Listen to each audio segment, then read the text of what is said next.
सब लोग। I hope आप सब लोग अपनी तबीयत का बहुत ध्यान दे रहे होंगे और अपनी पढ़ाई पर भी फोकस कर रहे होंगे। लास्ट वीडियो में अगर आप लोगों को याद हो तो हम पढ़ रहे थे अपना chapter the human I and the colourful world, जिसमें हमने अपने चैप्टर का first part that is the human आई अच्छे से डिस्कस किया था। हमने उसमें देखा था कि स्ट्रक्चर एंड फंक्शन ऑफ आई कैसा होता है, प्लस आई के क्या क्या डिफेक्ट्स होते हैं और उनको हम कैसे करेक्ट कर सकते हैं। आज हम पढ़ेंगे अपने चैप्टर का second part that is the colourful world. मतलब हमारे आसपास जो भी एटमॉस्फेरिक फिनोमिनल्स होते हैं रिलेटेड टू लाइट, वो सब आज की वीडियो में हम डिस्कस करेंगे। तो हम स्टार्ट करते हैं सबसे पहले ग्लास प्रिज्म से। आप लोगों ने ग्लास प्रिज्म देखी होगी अपनी अपनी लैब्स में, है ना। इससे पहले हम रिफ्रैक्शन पढ़ चुके हैं। रिफ्रैक्शन में हमने देखा था एक रेक्टेंगुलर प्रिज्म के बारे में। रेक्टेंगुलर प्रिज्म कैसी होती है, टोटल उसके 6 फेसेस होते हैं, सारे के सारे फेसेस ट्रांसपेरेंट होते हैं और सारे रेक्टेंगल शेप के होते हैं, है ना। जैसे कि आप इमेजिन करो कि ये क्यूबॉइड का हर एक फेस, ये फेस रेक्टेंगल है, ये फेस रेक्टेंगल है, ये भी रेक्टेंगल है, ये भी रेक्टेंगल है। सारे फेसेस टोटल 6 फेसेस रेक्टेंगल हैं। और अगर ये ग्लास के बने हुए हैं, ग्लास है इसका मतलब ये ट्रांसपेरेंट है, तो हम इसे बोलते हैं रेक्टेंगुलर प्रिज्म। ये जो रेक्टेंगुलर प्रिज्म होती है, इससे हम रिफ्रैक्शन स्टडी कर रहे थे। आप लोगों को याद है हमने ऐसा देखा था कि मान लो ये हमारा ग्लास प्रिज्म का सरफेस है और लाइट यहाँ से किसी पर्टिकुलर एंगल से ट्रैवल करते हुए आ रही है। यहाँ पे जो मीडियम है वो कैसा था हमारा, रेयरर मीडियम।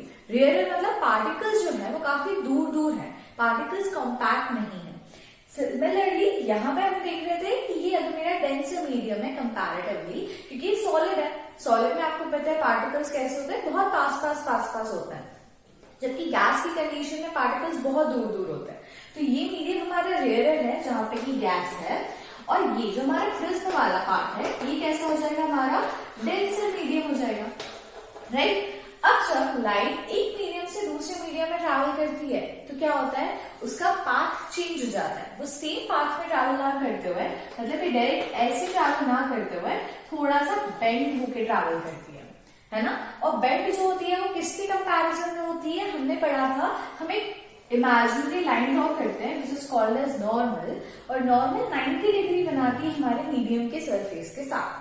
मान लो ये मेरा ग्लास प्रिज्म है जिसके साथ एक इमेजिनरी लाइन है, ये एक्चुअली एग्जिस्ट नहीं करती, लेकिन अगर ये 90 डिग्री है तो हम क्या बोलेंगे कि ये नॉर्मल है। और जब लाइट रेयरर से डेंसर मीडियम में जाती है तो वो टुवर्ड्स द नॉर्मल बेंड करती है, और जब वो डेंसर से रेयरर में आएगी तो वो away from the normal bend करती है। इसी बेंडिंग को हम क्या कह रहे थे, रिफ्रैक्शन। ये पूरा रिफ्रैक्शन का फिनोमेनन हम ऑलरेडी अपनी लास्ट वीडियोस में, जहां पे हमने लाइट रिफ्लेक्शन एंड रिफ्रैक्शन पढ़ा है, हम ऑलरेडी ये सब डिस्कस कर चुके हैं। तो आई होप आपको ये सब पता होगा। अब आपको ये पता चल गया कि यहाँ पे क्या हो रहा है, रिफ्रैक्शन हो रहा है, बेंडिंग ऑफ लाइट हो रही है। ये हमारा जो प्रिज्म था वो कैसा था, कैसा प्रिज्म था, याद है आपको, रेक्टेंगुलर प्रिज्म था। मतलब कि इसका ये जो सरफेस है कैसा है, रेक्टेंगुलर शेप का है, इसके ऊपर भी रेक्टेंगल है, यहाँ भी और नीचे भी। टोटल 6 फेसेस हैं। एक क्यूबॉइड है जिसके सारे फेसेस ग्लास के बने हैं and they all are rectangular in shape. Transparent होंगे और लाइट उसमें से पास होगी। तो जब पास होगी तो क्या होगा, लाइट जब यहाँ से यहाँ आई तो क्योंकि ट्रांसपेरेंट है तो लाइट फिर से भी पास होगी ना, यहाँ से बाहर भी तो निकलेगी, यहीं तो नहीं रुक जाएगी। ओपेक होता तो रुक जाती, लेकिन क्योंकि ट्रांसपेरेंट है तो लाइट बाहर आएगी। अभी जो लाइट है जब ये बाहर आएगी तो इसका एक्सपेक्टेड पाथ क्या होना चाहिए था, कि ऐसे आएगी तो सीधे निकल जाना चाहिए, है ना। ये इसका एक्सपेक्टेड पाथ है। लेकिन आप इमेजिन करो कि यहाँ पे अगेन इसके लिए नॉर्मल है, तो क्या होगा, जब लाइट डेंसर से रेयरर की तरफ मूव करती है तो ये क्या करती है, away from the normal move करती है।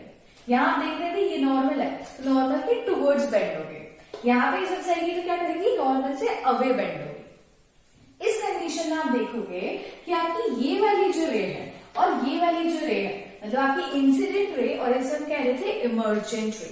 ये रिफ्रैक्टेड रे है और ये होती है इमर्जेंट रे, क्योंकि बाहर निकलती है, ठीक है। ये हम सब पढ़ चुके हैं। तो ये वाली जो रे होगी ये कैसी होगी हमारी, इससे पैरेलल रे जाती है, ठीक है। दोनों इंटरसेक्ट नहीं करेंगी, ये दोनों रेज कैसी हमारी, पैरेलल रेज है। तो रेक्टेंगुलर प्रिज्म हम ऑलरेडी डिस्कस कर चुके हैं, जिसमें इंसिडेंट रे हमारी इमर्जेंट रे के पैरेलल होती है।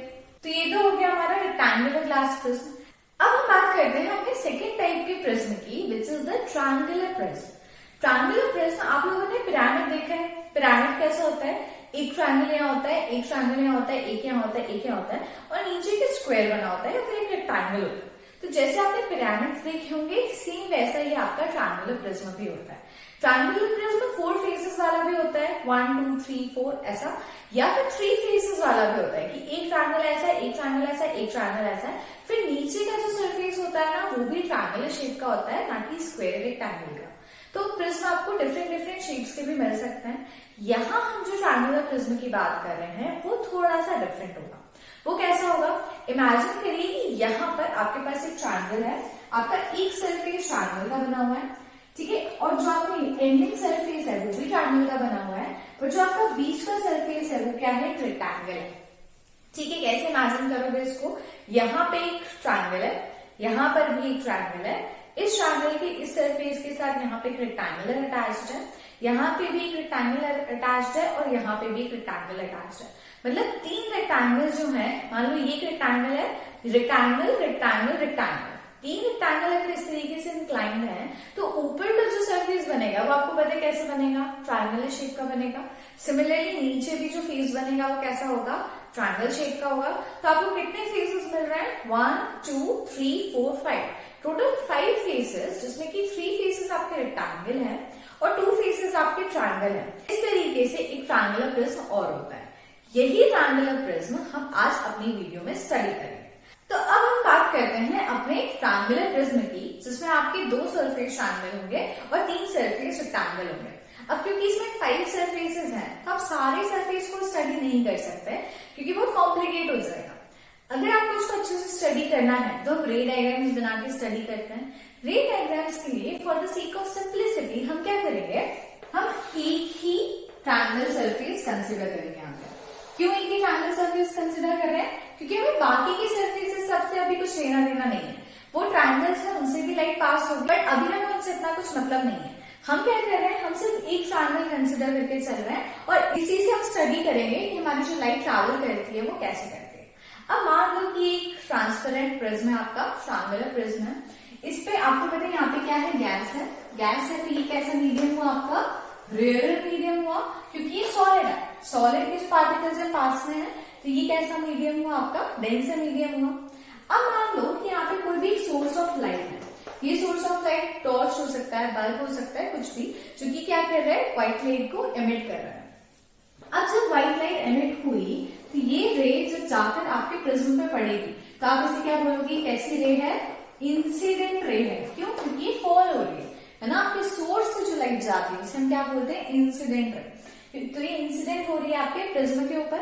अब आपको एक और चीज पता है, हमने पढ़ा है ये चीज कि आप क्या करते हो, एक नॉर्मल इमेजिनरी लाइन ड्रॉ करते हो, दिस इज योर नॉर्मल। ये नॉर्मल 90 डिग्री बनाती है आपके सरफेस के साथ में, ठीक है।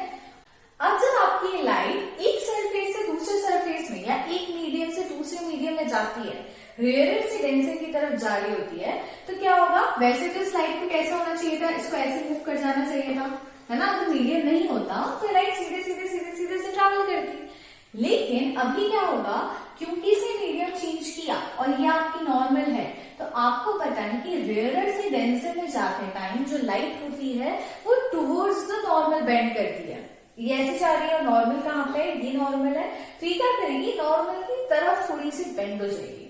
नॉर्मल की तरफ बेंड होगी तो क्या होगा, इस तरीके से ऐसे पास होगी, ठीक है। ये ओरिजिनल लाइन थी और ये नॉर्मल है, तो क्या करेगी, ओरिजिनल पास से थोड़ा सा शिफ्ट हो जाएगी और आपके नॉर्मल की तरफ बेंड होके इस तरीके से एमिट होगी। अब आपको बताइए कि ये इंसिडेंट रे और ये नॉर्मल है। इंसिडेंट रे और नॉर्मल के बीच में, नॉर्मल मान लो ये N1 है, इनके बीच में जो एंगल बनता है इसे आप क्या बोलते हो, एंगल ऑफ इंसिडेंस। सिमिलरली आपकी रिफ्रैक्टेड रे और नॉर्मल के बीच में जो एंगल बनता है इसे क्या बोलते हो, एंगल ऑफ रिफ्रैक्शन, ठीक है। ये ओरिजिनल पार्ट से बेंड हो गई है तो ये रिफ्रैक्टेड रे। अब क्या होगा, पास होगी, क्योंकि पूरा ट्रांसपेरेंट सरफेस है, सेम है, तो ये पास होगी। पास होने के बाद में क्या होगा, अगेन यहाँ पे जो सरफेस आया, अब जब सरफेस से बाहर जाएगी, अगेन ये मीडियम चेंज कर रही है ना, यहाँ डेंसर था और यहाँ पे कैसा हो गया, रेयर मीडियम, फिर से गैस आ जाएगी। तो जब ये लाइट यहाँ से यहाँ जाएगी, अगेन क्या होगा, ये अपना पाथ चेंज करेगी, मीडियम सेम होता है तो पाथ चेंज नहीं होता, बट मीडियम क्योंकि डिफरेंट हो गया तो अगेन पाथ चेंज होगा। अब पाथ कैसे चेंज होगा, तो आपको पता है जैसे यहाँ एक नॉर्मल थी ना, सिमिलरली यहाँ पर भी आपकी कोई एक एक्सपेक्टेड रे होगी जो कि 90 डिग्री बना रही होगी आपके प्रिज्म के साथ में। मान लो 90 डिग्री बन रहा है, ये आपकी नॉर्मल है N2, ठीक है। अब क्या होगा, ये नॉर्मल है, जब ये यहाँ से यहाँ पास होगी तो आपने पढ़ा डेंसर से रेडियल की तरफ लाइट जाती है तो क्या होता है, away from the normal move करती है। अगर ये डेंसर होता मान लो तो ऐसे जाती है तो ये टुवर्ड्स द नॉर्मल मूव करती है, मतलब यहाँ हो जाती है। लेकिन अभी क्या है, क्योंकि ये डेंसर से रेडियल में जा रही है तो ये away from the normal move करेगी। अवे मतलब ये इसका एक्सपेक्टेड पाथ होना चाहिए था, इसे ऐसे निकलना चाहिए था, तो टुवर्ड्स या तो ऐसे जाएगी या फिर अवे जाएगी। तो आपको पता है क्योंकि ये डेंसर से रेयर में जा रही है तो ये कैसे मूव करेगी, ऐसे, ठीक है। ये इंसिडेंट रे थी, ये आपकी रिफ्रैक्टेड रे हुई, ये नॉर्मल है तो नॉर्मल से क्योंकि डेंसर से रेयर में जा रही है away from the normal move करेगी and this will be your emergent ray. ये कैसी रे होगी आपकी, इमर्जेंट रे। और नॉर्मल और इमर्जेंट रे के बीच में जो एंगल बनता है, this angle is called as angle of emergence. इतना पार्ट क्लियर हुआ, incident ray, refracted ray, emergent ray, angle of incidence, angle of refraction, angle of emergence, कैसे बेंड हो रहा है, अवे फ्रॉम द नॉर्मल क्यों हो रहा है यहाँ पे, और यहाँ टुवर्ड्स द नॉर्मल क्यों हो रहा है, ये सब कुछ आई गेस क्लियर हो गया होगा, ठीक है।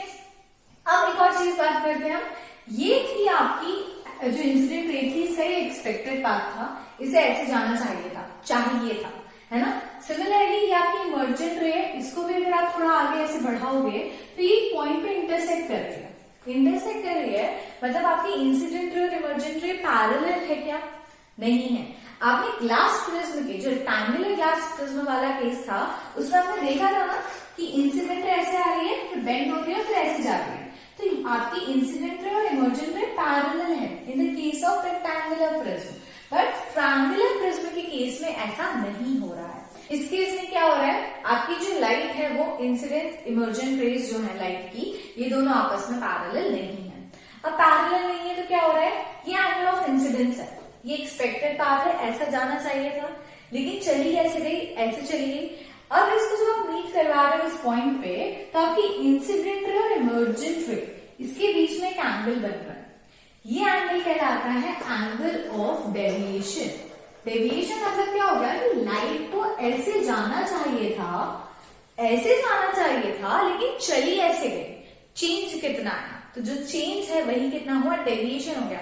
मतलब कि आपको जाना था इंदौर और आप गलती से चले गए जबलपुर, तो इंदौर और जबलपुर के बीच में कितना डिफरेंस आ गया, कितना डेविएट हो गए अपनी पोजीशन से, that is called as angle of deviation. कितना चेंज आ गया, ऐसे जाना था लेकिन ऐसे चले गए, तो what is the change, what is the deviation. ये जो एंगल है ये बताता है आपको एंगल ऑफ डेविएशन। जनरली हम प्रिज्म के केस में इसी एंगल की स्टडी करते हैं। जो आप प्रैक्टिकल एक्सपेरिमेंट्स करोगे प्रोबेबली 11th और 12th स्टैंडर्ड, वो इसी एंगल ऑफ डेविएशन पे बेस्ड है। इससे रिलेटेड बहुत सारे हमारे थ्योरम्स होती हैं, बहुत सारी फॉर्मूलाज होते हैं, उन फॉर्मूलाज को हम डिराइव करते हैं, फिर उसका पूरा सोल्यूशन निकाल के angle of deviation find out भी करते हैं कि कितना हुआ है लाइट का। लेकिन अभी आपके कोर्स में इतना नहीं है, अभी आपको बस ये बताना चाहिए कि लाइट का जो प्रोपोगेशन है, कैसे लाइट मूव कर रही है जब उसका मीडियम चेंज हो रहा है, ठीक है। This was your prism. हाँ, एक चीज बताना भूल गई, प्रिज्म को आप P, Q, R इस तरीके से लेबल कर सकते हो, ठीक है। इवन आपकी नॉर्मल N1 है, ये वाली आपकी नॉर्मल N2 है। इसके अलावा ये जो रेज है ना, इन सब रेज को लेबल कर देना अच्छा सा, ठीक है। इसमें QR जो बेस है हमारा, बाकी हमारी साइड्स हैं, इन सारी लाइन्स को लेबल करना मत भूलना। मैंने नहीं किया है अभी तो, बट रेज ऑफ लाइट सारी आपकी लेबल होनी चाहिए जब आप एग्जाम में ड्रॉ करोगे डायग्राम। और आई गेस आपको ये डायग्राम अच्छे से समझ आ गया होगा। अब आप लोगों को पता है कि हमारे आसपास बहुत सारे सोर्सेज ऑफ लाइट है। क्या क्या हो सकते हैं, जैसे कि ये बल्ब है, ट्यूबलाइट हो सकती है, CFL है, ये सारे हमारे आर्टिफिशियल सोर्सेज हैं।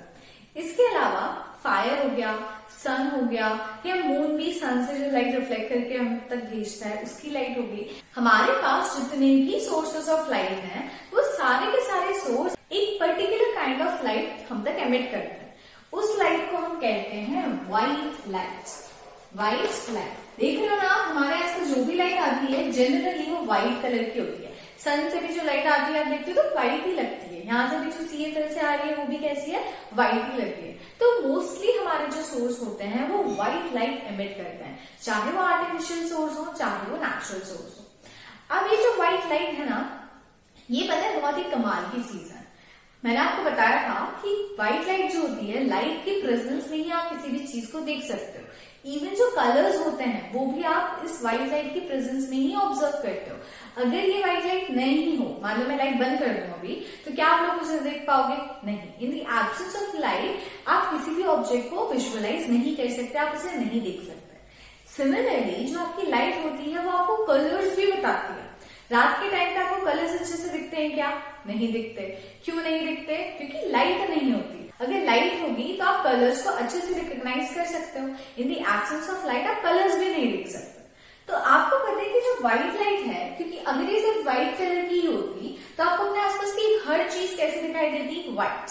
क्योंकि व्हाइट लाइट फॉल हो रही है तो व्हाइट लाइट भी रिफ्लेक्ट होनी चाहिए, तो आपकी आंखों में व्हाइट ही जाएगा तो आपको सब कुछ व्हाइट दिखना चाहिए। लेकिन ऐसा होता है क्या?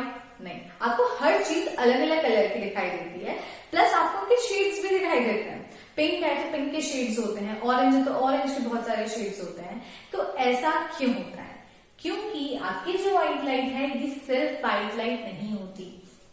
This white light is a combination of 7 colours. इन 7 कलर्स को हम कहते हैं violet, indigo, blue, green, yellow, orange and red. ठीक है, ये टोटल 7 कलर्स होते हैं जो आपकी व्हाइट लाइट में मिक्स रहते हैं। जब आपके 7 कलर्स आपस में मिक्स हो जाते हैं तब ये जाके व्हाइट लाइट बनाते हैं। ठीक है, इट मीन्स दैट आपकी व्हाइट लाइट सिर्फ व्हाइट कलर की नहीं होती है, it is a combination of all the 7 colours. अब इन 7 कलर्स को आप याद कैसे रख सकते हो? तो आप क्या करो, उनके फर्स्ट लेटर्स ले लो। ठीक है, फर्स्ट लेटर लिया तो इसका क्या हो गया? Violet, indigo, blue, green, yellow, orange, red. इसको साथ में पढ़ क्या बन रहा है? विबग्योर, है ना। इसको हम इस तरीके से याद रख सकते हैं। VIBGYOR, V stands for violet, I for indigo, B for blue, G for green, Y for yellow, O for orange, R for red। इसको आपको इसी ऑर्डर में याद रखना है। अगर आपने कलर्स को ऐसे ऊपर नीचे कर दिया ना, ऑर्डर पूरा खराब हो जाएगा। क्योंकि जो व्हाइट लाइट होती है इसमें सारे कलर्स इसी ऑर्डर में अरेंज रहते हैं, सारे कलर्स ऐसे होते हैं। अब क्या होता है, जब व्हाइट लाइट किसी भी ऑब्जेक्ट के ऊपर फॉल करती है तो वो ऑब्जेक्ट क्या करता है? कुछ अमाउंट ऑफ लाइट एब्जॉर्ब करता है, कुछ अमाउंट ऑफ लाइट रिफ्लेक्ट करता है। जो अमाउंट ऑफ लाइट उसने रिफ्लेक्ट करी है वही हमारी आंखों तक जाएगी और हमें वो ऑब्जेक्ट उसी कलर का नजर आएगा। मतलब कि जैसे अगर ये अभी है तो ये आपको कैसे दिख रहा है? ऐसा पर्पल कलर का दिख रहा है, वायलेट कलर का दिख रहा है। ये जो वायलेट कलर है वो क्यों दिख रहा होगा? क्योंकि जब ये व्हाइट लाइट मेरे स्वेटर पे पड़ रही है तो इस स्वेटर ने क्या किया, ये सारे के सारे कलर्स एब्जॉर्ब कर लिए। Indigo, blue, green, yellow, orange, red इसने एब्जॉर्ब कर लिया। सिर्फ वायलेट है जो कि ये एमिट कर रहा है। अब वायलेट क्योंकि एमिट होकर मेरी आंखों में आ रहा है तो मुझे क्या दिख रहा है कि ये वायलेट कलर का है। ठीक है, सिमिलरली अगर किसी ऑब्जेक्ट ने ग्रीन को एमिट किया तो वो ग्रीन दिखाई देगा। और शेड्स कैसे बनते हैं? इनकी कॉम्बिनेशन से। येलो ऑरेंज का कॉम्बिनेशन हो गया तो डार्क येलो बन गया, ऑरेंज और रेड के कॉम्बिनेशन से अलग कलर बन सकता है। तो ऐसे यही सारे कलर्स, दुनिया में जितने भी कलर्स हैं उन सब को बनाते हैं। और व्हाइट और ब्लैक कैसे बनेगा?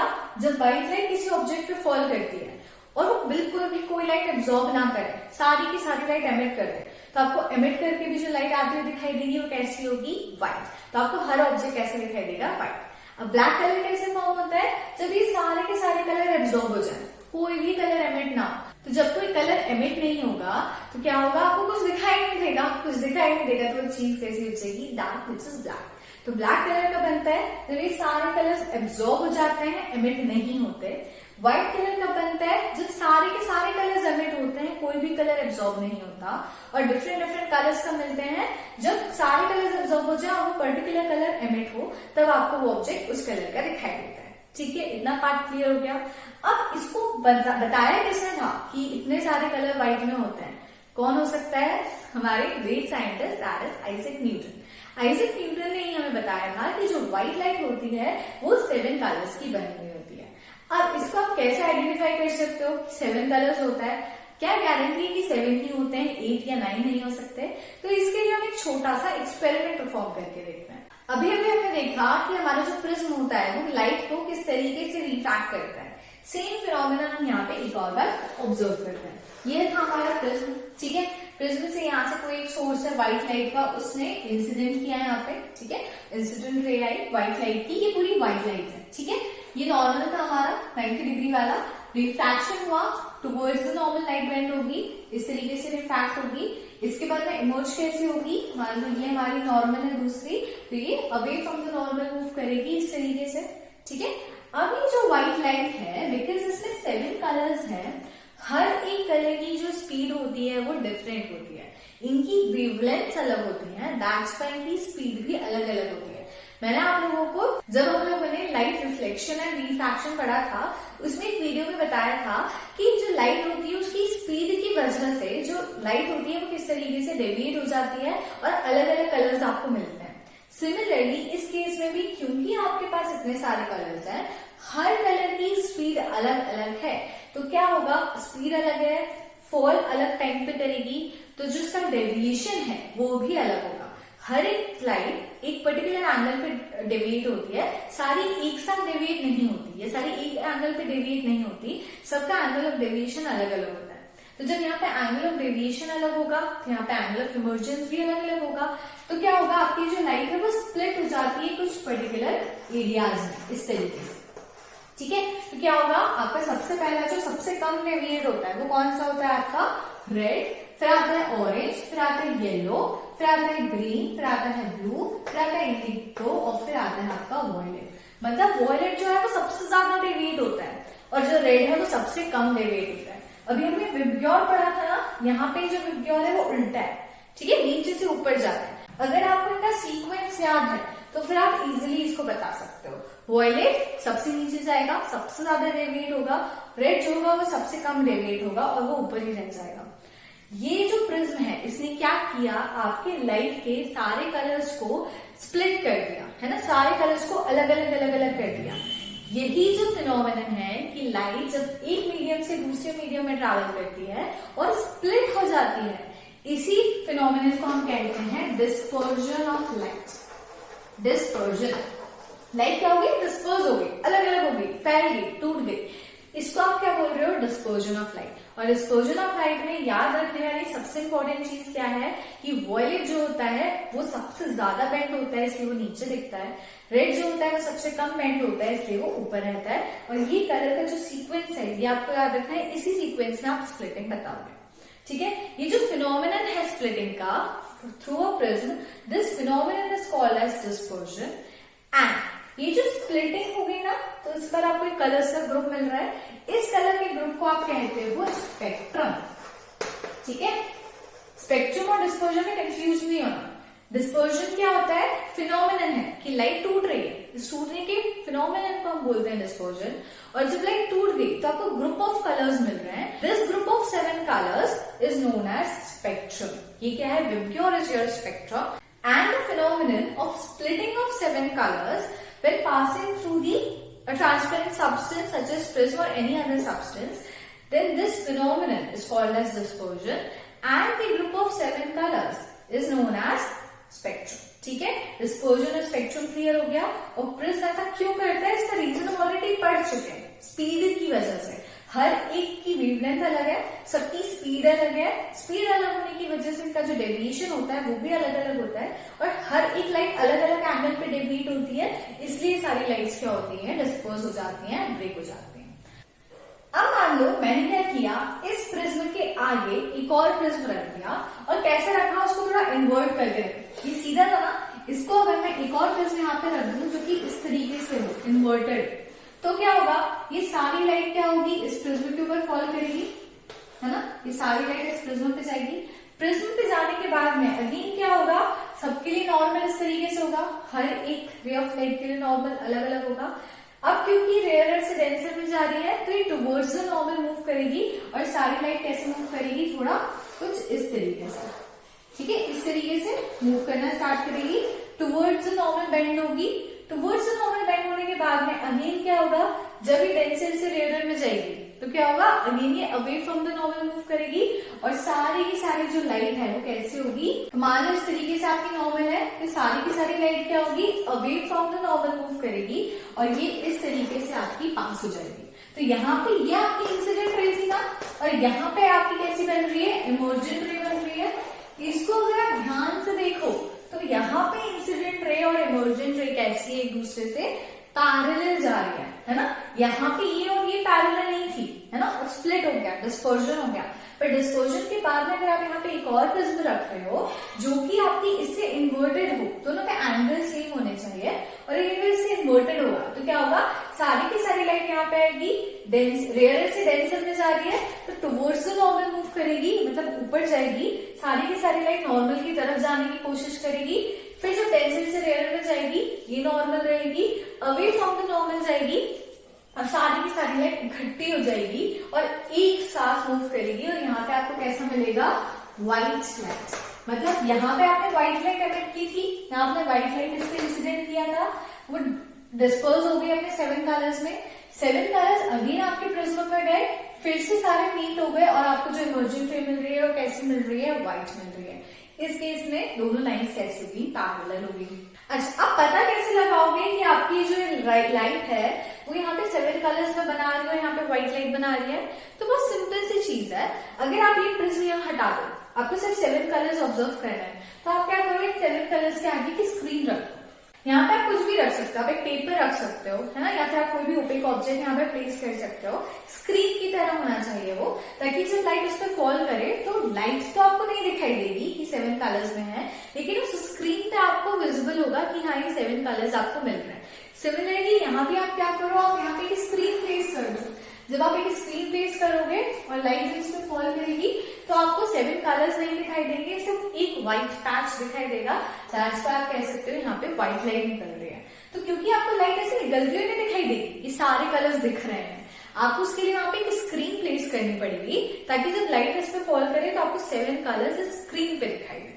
ठीक है, तो how can you identify whether these colours are there or not, by placing the screen in front of your prism. ठीक है, आप लोगों ने बारिश के सीजन में देखा होगा कि जब बारिश हो रही है उस टाइम पे या बारिश होने के थोड़े टाइम के बाद अगर सूरज निकल आता है ना, आपके स्काई में सन होता है, तो क्या होता है, आपको थोड़े टाइम के बाद में एक रेनबो दिखाई देता है। Rainbow is also consist of these 7 colours जो अभी हमने पढ़े, जो व्हाइट लाइट में होते हैं। अब हम देखते हैं कि ये जो हमारा रेनबो है वो कैसे बनता होगा। तो आप लोगों को पता है कि क्या है, सन। ठीक है, सन क्या एमिट कर रहा है, व्हाइट लाइट एमिट कर रहा है। अब यहाँ पे क्लाउड्स है, क्लाउड्स ने क्या किया, बारिश करी तो यहाँ पे आपको बहुत सारे क्या मिल रहे हैं, आपके वाटर के ड्रॉपलेट्स मिल रहे हैं। अब ये water droplets during the rain अगर सन आ जाता है तो भी सेम तरीके से काम करते हैं, और अगर कभी कभी क्या होता है, बारिश खत्म होने के बाद भी आपको दिखाई देता है। तो वो क्यों दिखाई देता है, क्योंकि छोटे छोटे वाटर ड्रॉपलेट्स कहीं ना कहीं आपके एटमॉस्फेयर में प्रेजेंट रहते हैं। वो इतने माइन्यूट होते हैं कि आपको दिखाई नहीं देते, but still they are present in your environment. During the rain भी आपके जो वाटर ड्रॉपलेट्स होते हैं वो एनवायरमेंट में रहते हैं। अब क्या होगा, जैसे ही आपकी जो व्हाइट लाइट है वो आपके वाटर ड्रॉपलेट्स के ऊपर फॉल करेगी, तो आपके वाटर ड्रॉपलेट्स क्या करते हैं, यहाँ पे प्रिज्म की तरह काम करते हैं। मैंने आपको बताया था ना, डिस्पर्जन क्या होता है, splitting of white light into 7 colours when passing through a transparent substance. अब ट्रांसपेरेंट कुछ भी हो सकता है, वो प्रिज्म भी हो सकता है, वो वाटर ड्रॉपलेट्स भी हो सकता है, या हमारे जो वाटर ड्रॉपलेट्स हैं वो उसी प्रिज्म की तरह काम कर रहे हैं जो अभी अभी हमने देखा। अब क्या होगा, वैसे तो यहाँ पे क्या होता है, बहुत सारी छोटी छोटी ड्रॉपलेट्स होती हैं, बट अभी अपन क्या कर रहे हैं, एक बड़ी ड्रॉपलेट कंसिडर करके चल रहे हैं ताकि आपको समझ में आए। तो मान लो कि हमारी ये बड़ी सी वाटर ड्रॉपलेट है, ठीक है, ये वाटर ड्रॉपलेट है, वैसे एनवायरमेंट में छोटी होती है, अभी सिर्फ आपको समझाने के लिए मैंने यहाँ बड़ी बनाई है। अब क्या होगा, जो आपकी सन है उसने क्या किया, इस तरीके से व्हाइट लाइट एमिट करी, ठीक है, व्हाइट लाइट इंसिडेंट रे की तरह इस पे फॉल करेगी, बहुत सारे वाटर ड्रॉपलेट्स होंगे, सब में एक ही फिनोमिनन होगा, हम यहाँ पे सिर्फ एक वाटर ड्रॉपलेट कंसिडर कर रहे हैं। ठीक है, अब क्या होगा, जैसे ही यहाँ पे आई तो यहाँ क्या था, रेयर मीडियम था, यहाँ क्या है, डेंसर मीडियम है। मान लो कि इस तरीके से नॉर्मल, ठीक है, नॉर्मल 90 डिग्री बना रही है आपके ड्रॉपलेट के साथ में, ये नॉर्मल है। तो जब रेयर से डेंसर होता है तो क्या होता है, आपकी जो लाइट है वो टुवर्ड्स नॉर्मल बेंड करेगी, और क्योंकि यहाँ रिफ्रैक्शन हो रहा है लाइट एक मीडियम से दूसरे मीडियम में जा रही है तो क्या होगा, वो अपने लाइट्स जो है, सारी लाइट की स्पीड अलग अलग है, तो हर एक कलर डिस्पर्स हो जाएगा। हर कलर डिस्पर्स होगा तो क्या होगा, कुछ ऐसा कुछ ऐसा कुछ ऐसा कुछ ऐसा, इस तरीके से लाइट जो होगी वो स्प्लिट होगी। स्प्लिट होने के बाद में क्या होगा, क्योंकि यहाँ पे एक और सरफेस आ गया, अब ये सरफेस से दो चीजें पॉसिबल है, या तो आपकी जो लाइट है वो बाहर चली जाए एज इट इज, या थोड़ी बेंड होकर बाहर चली जाए, या फिर इसके अंदर होता है रिफ्लेक्शन। क्योंकि कोई भी जो लाइट होती है किसी भी सरफेस से टकराती है तो या तो वो रिफ्रैक्ट हो जाती है, उससे पार हो जाती है, या फिर उसे टकरा के डेविएट होके उसी डायरेक्शन में वापस हो जाती है। इसको हम क्या कहते हैं, रिफ्लेक्शन। तो यहाँ पे रिफ्लेक्शन का फिनोमिनन होगा, आपकी जो लाइट है वो इस तरीके से इसे रिफ्लेक्ट हो जाएगी, ऐसे करके ऐसे रिफ्लेक्ट हो जाएगी। इसे हम कहते हैं टोटल इंटरनल रिफ्लेक्शन। ठीक है, टोटल इंटरनल रिफ्लेक्शन। क्या होता है टोटल इंटरनल रिफ्लेक्शन? रिफ्लेक्शन भी समझ में आया, टोटल मतलब कंप्लीट, जितनी भी लाइट है वो सारी की सारी रिफ्लेक्ट बैक हो रही है। इंटरनल क्योंकि वाटर ड्रॉपलेट के अंदर ये फिनोमिनन हो रहा है, इसलिए क्या होगा, टोटल इंटरनल रिफ्लेक्शन, सारी की सारी लाइट रिफ्लेक्ट हो गई। अब रिफ्लेक्ट होने के बाद में क्या होगा, इस सरफेस पे आएगी। ये जो सरफेस है आपका वो कैसा है, अगेन यहाँ से डेंसर था, यहाँ पे रेयरर होगा, away from the normal move करेगी। आपकी जो सारी लाइट है इस तरीके से ऐसे away from the normal move करके ऐसे बेंड हो जाएगी। फिर इस केस में आपको याद रखना है कि क्या होगा, जो नीचे वाली लाइट है वो होगी आपकी वॉयलेट, ऊपर वाली जो है वो बनेगी रेड, और आपको इस तरीके से आपका रेनबो आपको नजर आएगा। इस तरीके से आप रेनबो देख सकते हो। रेनबो में रेड कलर सबसे ऊपर होता है, वॉयलेट कलर सबसे नीचे होता है। अब मैं आपसे इतनी देर से कह रही हूँ कि इसमें 7 कलर्स होते हैं, बट अगर आपने रेनबो कभी देखा हो तो आप देखते हो कि रेनबो में आपको 7 कलर्स नहीं दिखते, आपको मुश्किल से 3 या 4 कलर्स नजर आते हैं। ऐसा क्यों होता है, क्योंकि जो बीच वाले जो कलर्स होते हैं ना वो आपस में मिक्स हो जाते हैं, सब एक दूसरे में थोड़ा सा मर्ज हो जाते हैं, इसलिए आपको ऐसा लगता है कि एक ही कलर है, बट टोटल यहाँ पे 7 कलर्स होते हैं, जिसमें से रेड कलर आपको सबसे ऊपर दिखाई देता है और जो वॉयलेट कलर होता है वो आपको सबसे नीचे दिखाई देता है। उसका रीजन क्या है, रेड की जो वेवलेंथ होती है वो सबसे ज्यादा होती है, तो इसकी स्पीड भी सबसे ज्यादा होगी। स्पीड सबसे ज्यादा होगी तो रिफ्रैक्ट भी सबसे पहले करेगा, सबसे पहले रिफ्रैक्ट करेगा, और इसका जो एंगल ऑफ डेविएशन होगा वो कम होगा, इसलिए ऊपर रहता है, और वॉयलेट जो होगा वो सबसे नीचे मिलेगा आपको। ठीक है, इस तरीके से आप विबग्योर याद कर सकते हो। ये हो गया आपका रेनबो। अब जब भी सन आपको दिखता है, मान लो अगर सन यहाँ पे, तो रेनबो आपको हमेशा ऑपोजिट डायरेक्शन में नजर आएगा। क्यों ऐसा होता है, क्योंकि लाइट ऐसे जाएगी, वाटर ड्रॉपलेट से होगी इंटरसेक्रेटली, यहाँ पे ही बनेगा ना, तो कभी भी आपको जिस डायरेक्शन में सन होता है उसी डायरेक्शन में रेनबो नहीं दिखेगा। उसी डायरेक्शन में रेनबो दिखने लगा अगर, तो फिर सन की लाइट रिफ्रैक्ट कैसे होगी? अगर आपका सन यहाँ पे है और यहाँ पे वाटर है तो क्या होगा, लाइट को पास होकर यहाँ जाना पड़ेगा, तब जाके यहाँ पे आपका रेनबो फॉर्मेशन होगा। तो अगर सन यहाँ पे है तो आपको हमेशा ऑपोजिट डायरेक्शन में आपका रेनबो दिखेगा, कभी भी सन की सेम डायरेक्शन में हमें रेनबो ऑब्जर्व नहीं होता। तो आई होप आप लोगों को रेनबो का फॉर्मेशन कैसे होता है ये क्लियर हो गया होगा। अगर आपके रिफ्रैक्शन रिफ्लेक्शन वाले जो कंसेप्ट्स हैं वो क्लियर है कि कब रिफ्लेक्शन होगा, कब रिफ्रैक्शन होगा, रेयरर से डेंसर में जाने पे लाइट कैसे डेविएट होती है, डेंसर से रेयरर में आने पे लाइट कैसे डेविएट होती है, अगर ये फिनोमिनन क्लियर है तो फिर आपको रेनबो समझने में भी कोई दिक्कत नहीं आएगी। अब हम बढ़ते हैं अपने चैप्टर के सेकेंड पार्ट की तरफ, which is the atmospheric refraction. इसके लिए आपको रिफ्रैक्शन क्या होता है ये तो क्लियर हो चुका होगा। अब हम पढ़ते हैं कि इसी रिफ्रैक्शन के क्या क्या फिनोमिनन्स हैं जो हमारे एनवायरमेंट में हमें देखने को मिलते हैं, ये रिफ्रैक्शन के क्या क्या एप्लीकेशंस हैं जो आप अपने आसपास ऑब्जर्व कर सकते हो। बट इसके लिए आपको कुछ छोटे छोटे से कंसेप्ट हैं जो क्लियर होना जरूरी है। आप लोग कभी भी कहीं घूमने गए हो, अगर किसी माउंटेनियस एरिया में या फिर किसी डेजर्ट एरिया में या फिर किसी वाटर वाले एरिया में, तो आपने देखा होगा कि हर जगह का एटमॉस्फेयर अलग अलग होता है। कहीं पे ह्यूमिडिटी बहुत ज्यादा होती है, आपको चिपचिपा चिपचिपा लगता है, कहीं पे बहुत ठंडी हवाएं होती हैं, कहीं पे बहुत गर्म हवाएं होती हैं। इसका मतलब हमारी अर्थ पे एटमॉस्फेयर का जो टेम्परेचर है वो डिफरेंट है। कहीं पे टेम्परेचर ज्यादा है, कहीं पे टेम्परेचर कम है, कहीं की हवा कैसी है, कहीं की हवा कैसी है। मतलब एटमॉस्फेयर कॉन्स्टेंट या स्टैटिक नहीं है, एक जैसा नहीं है, हर जगह एटमॉस्फेयर अलग अलग है। अब आपको पता है कि मान लो ये मेरी अर्थ है, ठीक है, और इसमें बहुत सारी एयर है, ठीक है। अब ये जो एयर है ये कैसी है, कहीं की गर्म है, कहीं की ठंडी है। जो एयर गर्म होती है, आपको पता है गर्म एयर में क्या होगा, आपने टेम्परेचर दिया है, किसी भी पार्टिकल को अगर आप टेम्परेचर प्रोवाइड करते हो, मतलब आप उसकी काइनेटिक एनर्जी बढ़ा रहे हो। काइनेटिक एनर्जी बढ़ा रहे हो मतलब उनका मूवमेंट ज्यादा होता है। मूवमेंट ज्यादा हो गया मतलब वो जो पार्टिकल्स हैं वो एक दूसरे से दूर दूर जाएंगे। और अगर पार्टिकल्स एक दूसरे से दूर दूर हैं, इसका मतलब वो मीडियम कैसा हो जाएगा, रेयरर मीडियम होगा। मतलब अगर मान लो मेरे पास दो एयर है यहाँ पे, एक ये है, ठीक है, और एक ये है। यहाँ पे जो पार्टिकल्स हैं, क्योंकि टेम्परेचर ज्यादा है, पार्टिकल्स दूर दूर हैं, तो ये क्या हो गया, मेरा रेयरर मीडियम हो गया, है ना। सिमिलरली ऐसी जगह पे जहाँ पे टेम्परेचर कम है, थोड़ी सी ठंड है, वहां पे क्या होगा, आपको टेम्परेचर में वाटर ड्रॉपलेट्स भी नजर आएंगे, ह्यूमिडिटी नजर आएगी थोड़ी सी, पार्टिकल्स भी क्या होंगे, क्योंकि एनर्जी नहीं है तो पास होंगे। तो ये मीडियम कैसा होगा आपका, डेंसर मीडियम, क्योंकि पार्टिकल्स पास है। एयर एक ही है, लेकिन due to the variation in temperatures, कहीं पे टेम्परेचर ज्यादा है, कहीं पे टेम्परेचर कम है, आपकी जो एयर है उसके पार्टिकल्स में जो डिफरेंस है वो अलग अलग है। इस वजह से वो मीडियम भी अलग अलग बना रही है, कहीं पे रेयरर मीडियम बन रहा है और कहीं पे डेंसर मीडियम बन रहा है। इतना पार्ट क्लियर हो गया। अब आपको पता है कि लाइट जब रेयरर मीडियम में ट्रैवल करती है तो वो अलग तरीके से ट्रैवल करती है, और जब वो मीडियम चेंज करके डेंसर में आती है तो लाइट का जो पाथ है वो चेंज हो जाता है। ये पार्ट भी हमें क्लियर है, जिसे हम रिफ्रैक्शन कहते हैं।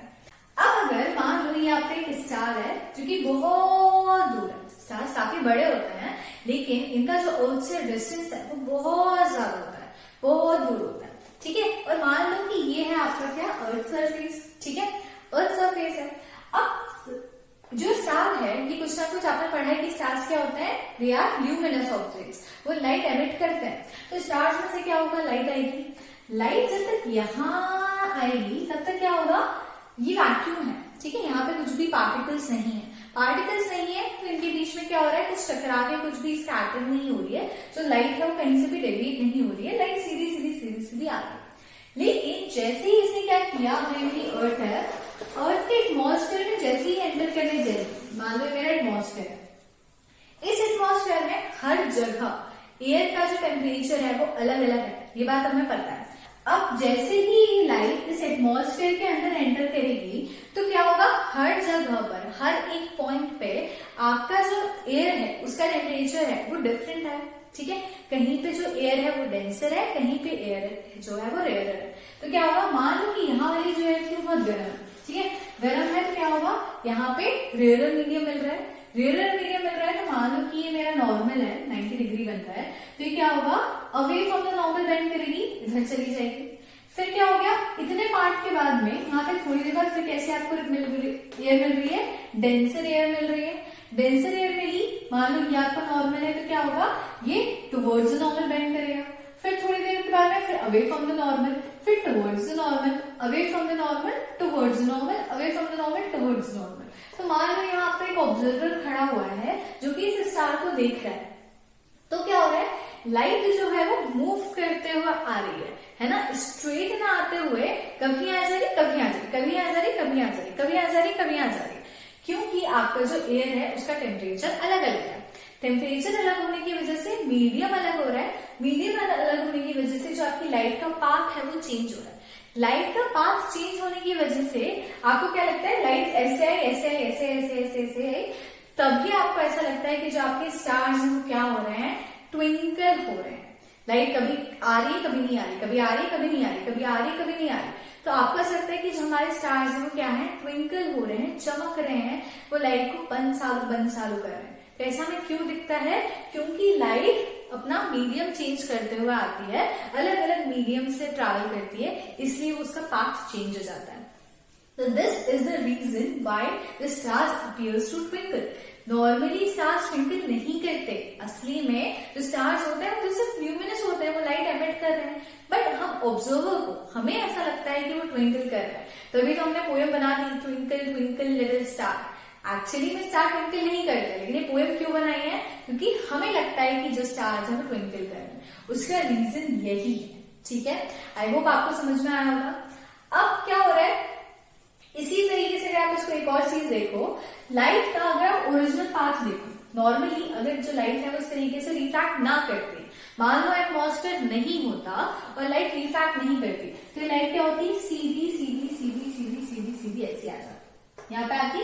तो आपको क्या दिखता है कि आपका जो स्टार है वो कहाँ पे है, ये आपका स्टार है, राइट। बट इस कंडीशन में क्या हो रहा है, आपको लग रहा है कि जो आपकी रे है वो आड़े आड़े आड़े आड़े टेढ़ी होके आ रही है। तो हो सकता है कि आपकी जो लाइट है, एक्स्ट्रा लाइट है, जो लास्ट वाली लाइट है, हो सकता है वो यहाँ से आ रही हो। तो आपको क्या लगेगा कि जो लाइट है वो कहाँ से आ रही है, समवॉट इधर से। ठीक है, नॉर्मली लाइट का जो रे है वो इस तरीके से आना चाहिए था, बट क्योंकि इस लाइट ने अपने आपको इतना डेविएट किया, तो जो लास्ट रे आपकी आंखों में पड़ेगी ना, बस आपको उस रे को पीछे ऐसे रिफ्लेक्ट करना है, क्योंकि आपको ऐसा लगेगा जो लाइट आ रही है वो उस पोजीशन से आ रही है। तो आपको क्या लगेगा, जो लाइट आ रही है वो कहां से आ रही है, यहाँ से। मतलब आपको जो स्टार है वो कहाँ पे है, यहाँ है। एक्चुअली स्टार यहाँ है, लेकिन आपको लगता है कि वो यहाँ है। क्यों? क्योंकि लाइट आपको ऐसा फील होता है कि यहाँ से आ रही है, जबकि वो आ कहां से रही होती है, यहीं से आ रही होती है। तो आपको आपका जो स्टार है वो यूजुअल पोजीशन से थोड़ा सा हाइयर पोजीशन पे आप देख सकते हो, अपीयर होता है आपको कि जो आपका स्टार है वो यहाँ है, ना कि यहाँ है। तो आपकी जो लाइट है वो डायरेक्टली ऐसे ना आके आपको कैसा अपीयर होता है कि यहाँ से आ रही है। क्यों ऐसा हो रहा है? क्योंकि जो लाइट है उसे ऐसे सीधे आ जाती है अगर एटमॉस्फेयर नहीं होता तो। एटमॉस्फेयर होने की वजह से ये क्या हो रही है, थोड़ी सी रिफ्रैक्ट करके आ रही है। रिफ्रैक्ट करके आ रही है तो आपको ऐसा लगेगा कि जो लाइट है वो यहाँ कहीं से आ रही है। ठीक है, उसका जो ओरिजिनल पाथ है वो ऐसा है। ये जो लाइट का पाथ चेंज हो जाता है, इसी वजह से आपको ऐसा लगता है कि कोई चीज यहाँ नहीं है, यहाँ है। ऑब्वियसली जहां से लाइट आएगी आपको लगेगा ना कोई चीज वही है ना। बट अगर लाइट कहीं और से आ रही है और आपको अपीयर हो रही है कि वो यहाँ से आ रही है, तो आपको ऐसा लगेगा कि ऑब्जेक्ट यहाँ है जबकि वो ऑब्जेक्ट यहाँ होगा। तो ये जो डिफरेंस है डिस्टेंस का, वो भी क्यों होता है, रिफ्रैक्शन की वजह से। एटमॉस्फेयर में रिफ्रैक्शन होता है, उसकी वजह से आपको लगता है कि लाइट जो है वो किसी और जगह से आ रही है। तो आपको ऐसा अपीयर होता है कि आपका जो स्टार है, जो आपका ऑब्जेक्ट है, वो भी वहां है, यहाँ नहीं है। So, with the help of refraction, we can conclude that why these stars appear at a certain higher position than usual. Normally इसका पोजीशन ये है, लेकिन हमें यहाँ क्यों दिखाई देता है, due to the process of refraction. Refraction नहीं होता तो आपको ओरिजिनल पोजीशन ही नजर आती। अब आप सोचोगे कि जब एनवायरमेंट में या कभी रात को बाहर निकलते हो तो आप देखते हो कि स्काई में कुछ स्टार्स होते हैं ट्विंकल करते हैं, कुछ स्टार्स ट्विंकल नहीं करते। ऐसा क्यों? करना है तो सबको करना चाहिए ना, सबकी लाइट दूर से आ रही है। तो जो स्टार्स ट्विंकल करते हैं वो तो आपके स्टार्स ही होते हैं जो आपके अर्थ से बहुत दूर है। लेकिन जो स्टार्स आपको ट्विंकल करते हुए नहीं दिखते वो एक्चुअली स्टार्स नहीं होते, वो क्या होते हैं, हमारे प्लैनेट्स। आपको पता है कि हम सोलर सिस्टम में रहते हैं और हमारे आसपास बहुत सारे प्लैनेट्स हैं, है ना। सारे प्लैनेट्स बहुत बड़े बड़े हैं। अब आप कहोगे तो प्लैनेट्स बड़े हैं तो स्टार भी तो बड़े हैं, तो स्टार ट्विंकल कर रहे हैं तो प्लैनेट भी ट्विंकल करने चाहिए। तो मैं कहूंगी कि जो प्लैनेट होते हैं वो ट्विंकल क्यों नहीं करते, बिकॉज उनका डिस्टेंस स्टार के कंपैरिजन में बहुत कम होता है। ठीक है, मान लो कोई ऑब्जेक्ट यहाँ रखा हुआ है, ठीक है, मेरे पास में है तो मुझे वो बड़ा दिखाई देगा। अगर कोई ऑब्जेक्ट दूर है तो मुझे छोटा दिखाई देगा, राइट। स्टार्स हमें छोटे क्यों दिखते हैं, होते वो भी बड़े, लेकिन वो छोटे क्यों दिखते हैं, क्योंकि उनका अर्थ से डिस्टेंस बहुत ज्यादा होता है। प्लैनेट का डिस्टेंस स्टार्स के कंपैरिजन में बहुत कम होता है, साइज उनका भी बड़ा होता है, लेकिन क्योंकि डिस्टेंस कम होता है, डिस्टेंस कम होने की वजह से मैं ये नहीं कह रही कि एटमॉस्फेयर में रिफ्रैक्शन नहीं होता, डेफिनेटली होता होगा। मान लो अगर यहाँ पे कोई प्लैनेट है, उसकी लाइट यहाँ से यहाँ आई, फिर रिफ्रैक्ट होगी, डेफिनेटली होगी, लेकिन ये जो रिफ्रैक्शन है ना ये बहुत कम होता है। मतलब नॉर्मली लाइट आती तो यहाँ से आती, रिफ्रैक्शन से भी आ रही है तो यहीं से आ रही, थोड़ा सा आपको चेंज नजर आएगा।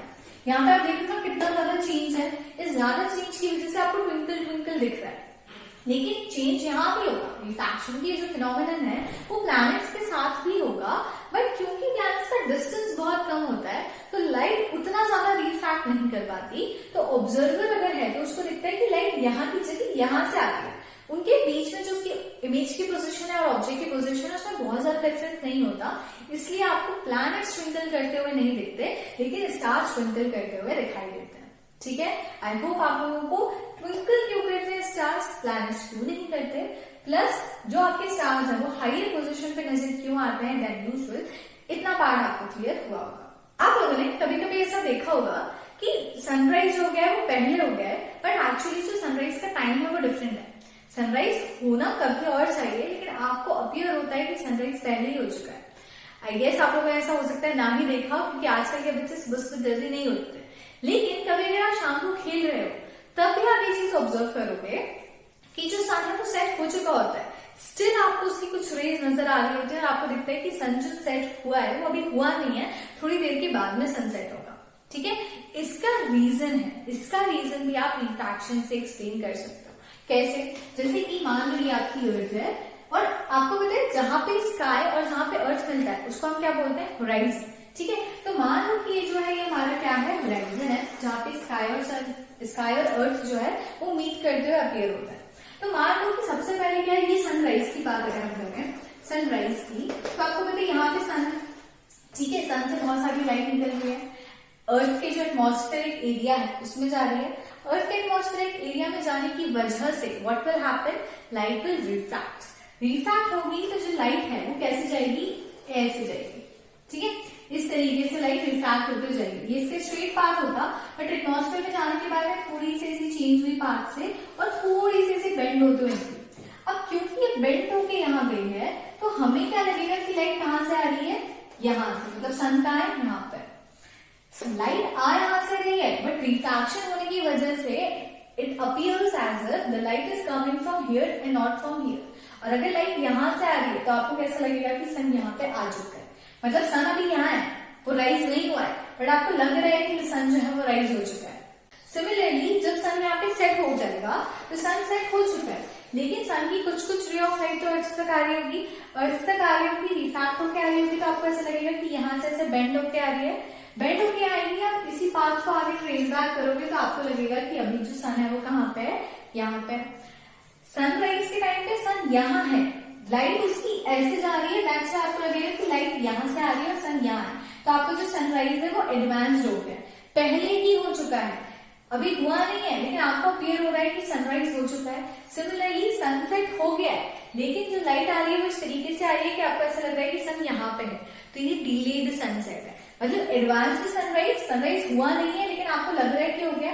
इवन सनसेट यहाँ हो चुका है, लेकिन आपको लग रहा है कि सनसेट नहीं हुआ है। तो ये जो एडवांस सनराइज है प्लस डिलेड सनसेट है, ये दोनों फिनोमिनन हम कैसे बता सकते हैं? With the help of refraction. I guess आप लोगों को ये पार्ट समझ में आया होगा। रिफ्रैक्शन अगर आपको पता है ना, सारे कंसेप्ट आपको समझ में आ रहे होंगे। कैसे? क्योंकि जो लाइट है वो कैसे होती है? रिफ्रैक्ट होती जा रही है ना, रिफ्रैक्ट हो रही है तो उसका जो पोजीशन है वो चेंज हो गया। तो आपको जो, अगर आप उसी लाइट को ट्रेस बैक करो, जैसे मान लो लाइट ऐसे आई, फिर ऐसे आई और फिर ऐसे आई, ठीक है, लाइट आ यहां से रही है, लेकिन क्योंकि ऑब्जर्वर की आई यहाँ पर है और आप इस लाइट को अगर इस तरीके से ट्रेस बैक करोगे तो आपको क्या लगेगा कि लाइट यहां से आ रही है, यहां से रही है, बट क्योंकि रिफ्रैक्शन हो चुका है, रिफ्रैक्शन की वजह से ऑब्जर्वर को लगेगा लाइट यहां से आ रही है। जहां से लाइट आएगी आपको ऑब्जेक्ट वहीं अपीयर होगा ना। स्टार्स के केस में भी ऐसा ही हो रहा था रिफ्रैक्शन की वजह से, और सन के केस में भी रिफ्रैक्शन की वजह से ऐसा ही हो रहा है। ठीक है, बेंडिंग की वजह से जो लाइट है वो आपको अलग से दिखाई दे रही है।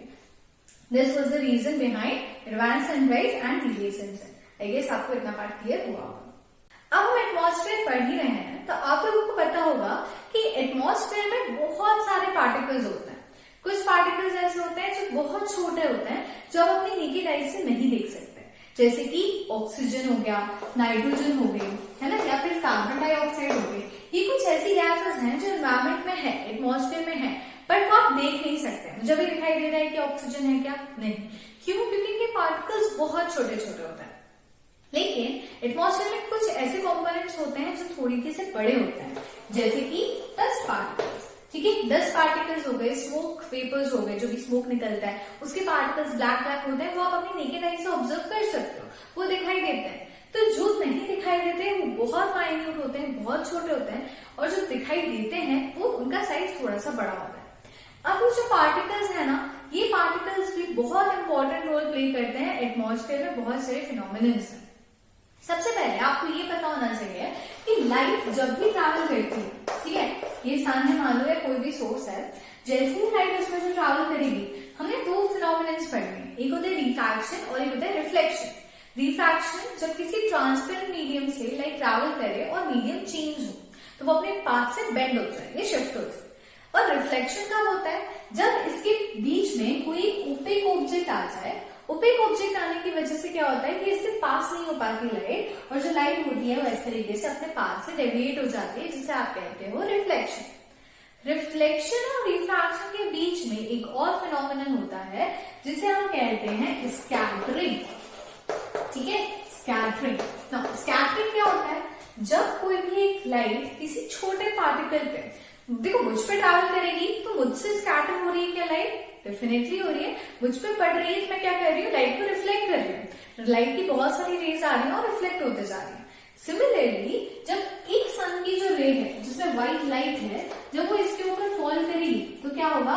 कुछ अमाउंट ऑफ लाइट यहाँ हो जाएगी, कुछ यहाँ रिफ्लेक्ट हो जाएगी, कुछ यहाँ रिफ्लेक्ट हो जाएगी। इस तरीके से पार्टिकल पर पड़ने के बाद में ये जो लाइट है ये रिफ्लेक्ट होती जाएगी। ठीक है, इसी फिनोमेनन को हम क्या कहते हैं? स्कैटरिंग।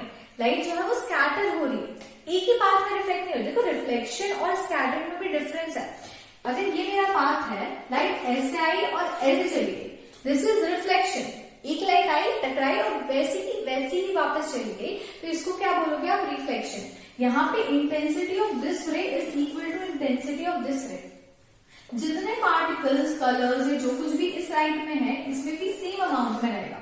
ठीक है, लेकिन स्कैटरिंग में ऐसा नहीं होता। स्कैटरिंग में क्या होता है? जैसे ही आपकी लाइट किसी भी पार्टिकल पे फॉल करी, जैसे ही उसने उसको इंसिडेंट किया, वैसे ही क्या होगा? जो लाइट होती है उसका इंटेंसिटी चेंज हो जाता है। कुछ इंटेंसिटी वाली लाइट यहाँ चली जाएगी, कुछ इंटेंसिटी वाली लाइट यहाँ, कुछ यहाँ, कुछ यहाँ, कुछ यहाँ। इस फिनोमेनन को हम क्या बोलते हैं? Scattering of light. अब ये जो स्कैटरिंग ऑफ लाइट है ना, वो साइज ऑफ द पार्टिकल पे डिपेंड करती है कि वो किस पे फॉल करेगा। लाइट अगर एक बड़े से पार्टिकल पे फॉल करती है, तो जैसे मुझ पे फॉल कर रही है तो क्या हो रहा है? लाइट रिफ्लेक्ट हो रही है क्योंकि मेरा साइज बहुत बड़ा है। लेकिन अगर किसी छोटे पार्टिकल पे, जैसे डस्ट पार्टिकल है, मेरे कंपैरिजन में तो बहुत छोटा है ना, लेकिन ऑक्सीजन के कंपैरिजन में बड़ा है, तो इस तरीके के अगर किसी पार्टिकल पर रिफ्लेक्ट करती है तो क्या होता है? मान लो कि ऐसी इतनी इंटेंसिटी की लाइट फॉल कर रही थी, ठीक है, तो उसमें से बहुत कम इंटेंसिटी ऑफ लाइट जो होती है वो ऐसे ऐसे ऐसे ऐसे रिफ्लेक्ट हो जाती है। इसी को अपन क्या बोलते हैं? स्कैटरिंग। लाइट जो है वो स्कैटर हो गई। हम इसे ऐसे भी समझ सकते हैं कि मान लो कोई एक रे ऑफ लाइट है जो इस तरीके से इसे ट्रैवल करते आ रही है, इसके बीच में इसको बहुत सारे पार्टिकल्स मिल रहे होंगे। पार्टिकल्स मिलने की वजह से क्या हो रहा है? कुछ टाइम के बाद कुछ लाइट यहाँ पे ऐसे स्कैटर हो गई, कुछ यहाँ पे स्कैटर हो गई, ठीक है, कुछ यहाँ स्कैटर हो गई, कुछ यहाँ स्कैटर हो गई। लाइट के बीच में पार्टिकल्स मिलते जा रहे हैं और पार्टिकल्स मिलने की वजह से जो लाइट है वो स्कैटर होते जा रही है, फैलते जा रही है, कहीं पे जा रही है, कहीं पे जा रही है, कहीं पे जा रही है। इस फिनोमेनन को हम क्या बोलते हैं? Scattering of light. ये कब होगा? जब हमारे जो छोटे छोटे पार्टिकल्स होते हैं एटमॉस्फेयर के, वो लाइट के बीच में आएंगे। जब तक वैक्यूम है, जब तक कोई पार्टिकल नहीं है, तब तक तो लाइट सेम ट्रैवल करेगी, सेम इंटेंसिटी के साथ में। लेकिन जैसे ही बीच में पार्टिकल्स आने लगेंगे, वैसे ही लाइट क्या करेगी? थोड़ा सा स्कैटर होते जाएगी, अपनी जो रे ऑफ लाइट है उसको अलग अलग करते हुए जाएगी। तो कुछ अमाउंट ऑफ लाइट यहाँ चली गई, थोड़ी लाइट बची, फिर वो आगे गई, फिर थोड़ी सी लाइट यहाँ चली गई, फिर थोड़ी लाइट यहाँ चली गई, फिर थोड़ी लाइट यहाँ चली गई। इसे ऐसे समझो जैसे आपने 100 रुपी का एक नोट लिया अपने घर से और आप मार्केट गए। आप मार्केट गए तो आपने पहले 5 रुपीज का पेन एक शॉप से खरीद लिया, फिर आप गए, फिर आपने 10 रुपीज की चॉकलेट दूसरी शॉप से खरीद ली, फिर आप थोड़े और आगे गए, फिर आपने कुछ पैसे का कुछ आइटम खरीद लिया। मतलब जैसे जैसे आप आगे बढ़ते जा रहे हो और आपके पास में शॉप्स आते जा रही हैं, वैसे वैसे आपके थोड़े थोड़े पैसे कम होते जा रहे हैं। सिमिलरली लाइट जैसे जैसे आगे बढ़ती जा रही है, जैसे जैसे पार्टिकल्स बीच में आते जा रहे हैं, तो लाइट क्या है? थोड़ी थोड़ी कम होते जा रही है। क्यों कम हो रही है? क्योंकि वो बाहर निकल गई। पैसे शॉपकीपर के दे रहे थे ना, इसी तरीके से जो लाइट है वो एनवायरमेंट में रिफ्लेक्ट होते जा रही है। तो क्योंकि वो रिफ्लेक्ट हो रही है, तो इसी फिनोमेनन को हम क्या बोलेंगे? स्कैटरिंग। अब ये स्कैटरिंग डिपेंड करती है साइज ऑफ द पार्टिकल्स के ऊपर। अगर पार्टिकल का साइज थोड़ा बड़ा है, जैसे कि डस्ट या स्मोक पार्टिकल्स, इनका साइज बड़ा होता है, तो लाइट क्या करती है? रिफ्लेक्ट होती है इस तरीके से कि वो पूरी इकट्ठी रिफ्लेक्ट हो, है ना, कलर्स में डेविएट ना हो। जैसे व्हाइट लाइट अगर फॉल कर रही है तो व्हाइट लाइट ही रिफ्लेक्ट होती है। लेकिन जो स्मॉलर पार्टिकल्स होते हैं ना, वो क्या करते हैं?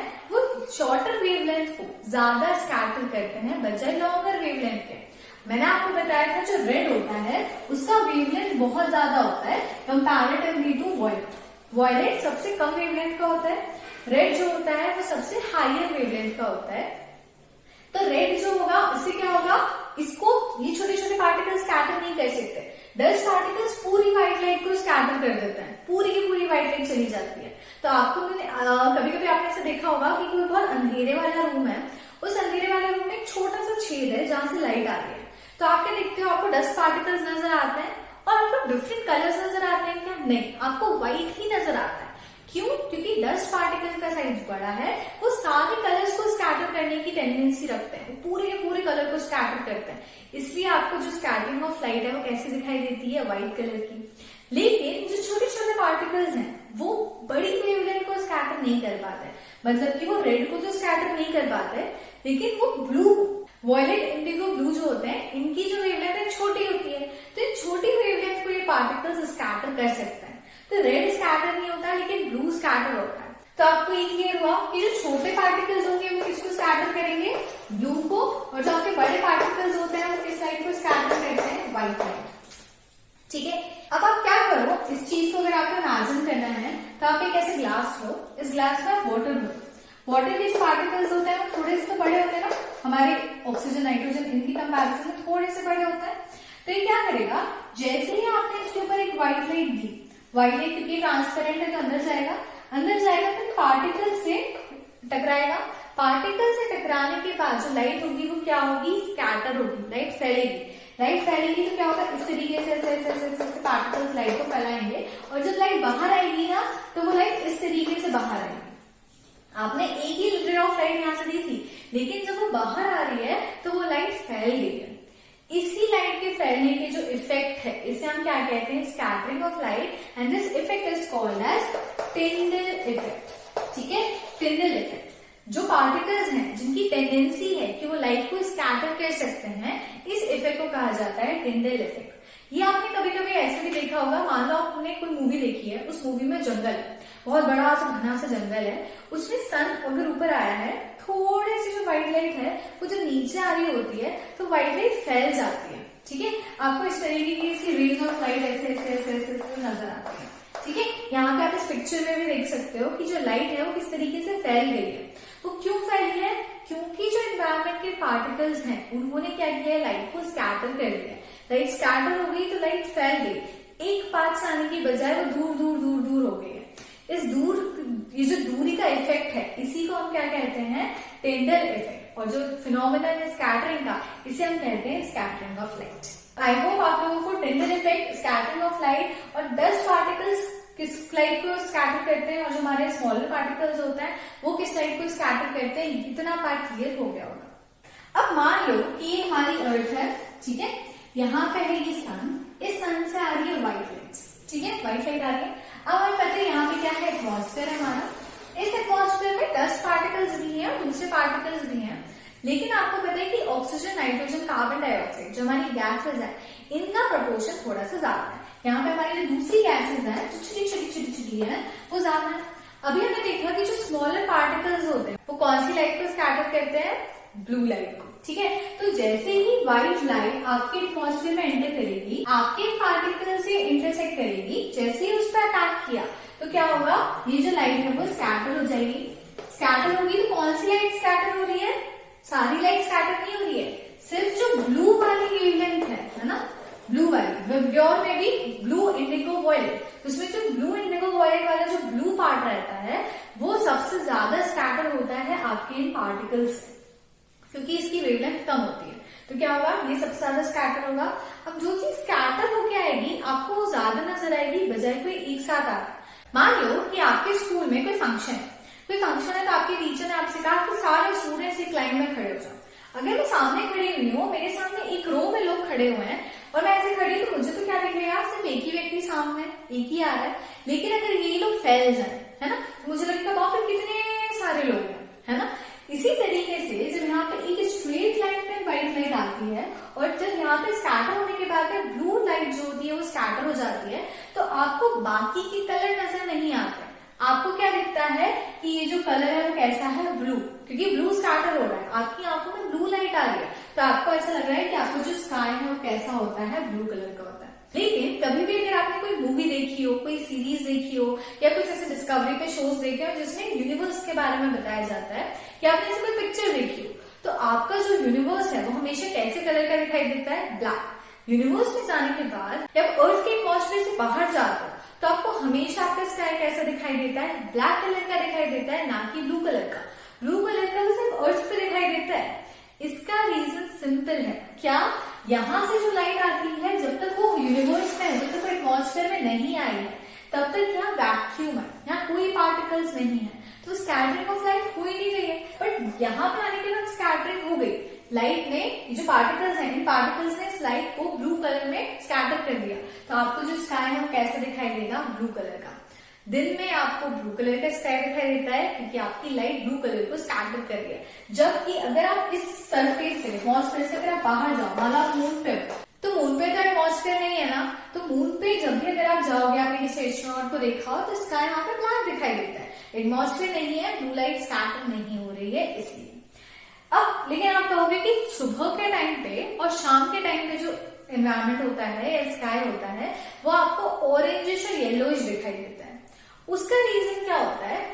नॉर्मली मैंने आपको क्या बताया था, ये हमारा होराइजन, ठीक है।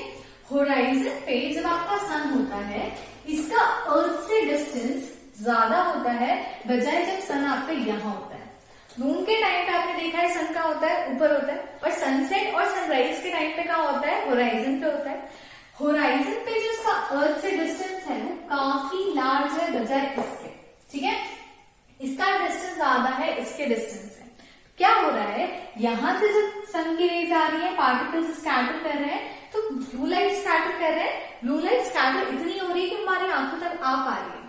बट इस कंडीशन में क्या होता है, ऐसा नहीं ब्लू लाइट स्कैटर नहीं हो रही है, ब्लू लाइट स्कैटर हो रही है, बट व्हाट विल हैपन, वो इतनी ज्यादा स्कैटर हो जाती है, इनका डिस्टेंस इतना ज्यादा होता है, मतलब यहाँ ब्लू लाइट स्कैटर हुई, यहाँ भी हुई, यहाँ भी हुई, यहाँ भी हुई, और यहाँ पे आने के बाद में ब्लू लाइट खत्म हो गई, सारी स्कैटर होके ऊपर ही रह गई, नीचे तक आ ही नहीं पाई। तो जब तक ब्लू लाइट मेरी आंखों में नहीं पड़ेगी, मुझे ब्लू कैसे दिखाई देगा?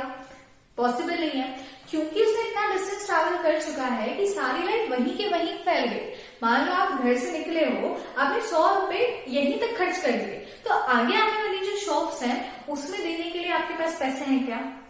नहीं है। तो आप क्या करोगे, फिर आप कुछ और दे दोगे जो आपके पास में होगा, पैसे खत्म हो गए तो अब कुछ और आप दे सकते हैं शॉपकीपर को। सिमिलरली यहाँ पे भी आधे रास्ते में जो ब्लू कलर है वो खत्म हो गया, तो आगे आने वाला जो रास्ता है इसके लिए तो ब्लू कलर बचा ही नहीं है, तो बचेगा क्या? आपने देखा है विथ योर होगा, है ना, विथ योर होगा, तो ये वाला जो पार्ट है वो खत्म हो गया, तो फिर क्या पार्ट बचेगा? ये वाला।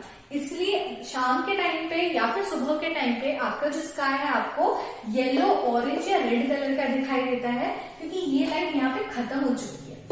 अब यहाँ पे जो आएगा, वो जो बची हुई लाइट है जो स्कैटर नहीं हुई थी, वो वाली लाइट यहाँ पे स्कैटर होते हुए धीरे धीरे आएगी, तो आपको रेड, ऑरेंज और येलो दिखाई देता है। इसका रीजन क्या है? ये डिस्टेंस ज्यादा होता है बजाय इस डिस्टेंस के, यहाँ पे डिस्टेंस कम है, तो आते जा रहे, मान लो 4 ही दुकान थी, तो 4 दुकान में आप 100 रुपए खर्च कर सकते हो, यहाँ पे 10 दुकान हो गई, तो 4 में तो आपने खर्च कर दिया, बची 6 दुकानों में आप कहाँ से पैसे लोगे? तो सिमिलरली यहाँ पे जब ब्लू लाइट आ रही है, तो ये ब्लू लाइट आंखों तक पहुंच पा रही है, पूरी स्कैटर नहीं हो पाई, जितनी स्कैटर हुई है वो लाइट आंखों तक आ रही है, बट यहाँ पे आंखों तक आने से पहले ही आपकी जो ब्लू लाइट है वो खत्म हो चुकी है। तो आई होप आप लोगों को दिन के टाइम पे हमारा स्काई ब्लू और सनसेट और सनराइज के टाइम पे रेड और येलो क्यों दिखाई देता है, ये पार्ट भी क्लियर हो गया होगा। तो आज हमने बहुत सारे फिनोमिनन्स पढ़े, सनसेट सनराइज डिलेड क्यों होता है, स्टार ट्विंकल क्यों करते हैं, स्टार का पोजीशन अलग कैसे हो सकता है, प्लैनेट का क्यों नहीं होता, जो स्काई है वो ब्लू क्यों दिखाई देता है, और शाम और सुबह के टाइम पे ऐसा रेड रेड क्यों दिखाई देता है, ये सारे फिनोमिनन्स आज हमने डिस्कस किए, और आई होप आप लोगों को ये सारे फिनोमिनन्स समझ में आ गए होंगे। स्टिल अगर आपको कोई पार्ट समझ नहीं आया है या मैं अच्छे से एक्सप्लेन नहीं कर पाई हूँ, तो आप लोग मुझसे फिर से पूछ सकते हो, I will try to explain it in more easier way. आज हमारा ये चैप्टर 2 पार्ट्स में टोटल कंप्लीट हो चुका है। फर्स्ट हमने ह्यूमन आई देखा था, और आज हमने atmospheric refraction, the colourful word हमने डिस्कस किया। आई होप इतना आपको क्लियर हो गया होगा। अब मिलेंगे अपने नेक्स्ट वीडियो में, तब तक के लिए अपना ध्यान रखिए, खुश रहिए, मुस्कुराते रहिए, बाय बाय।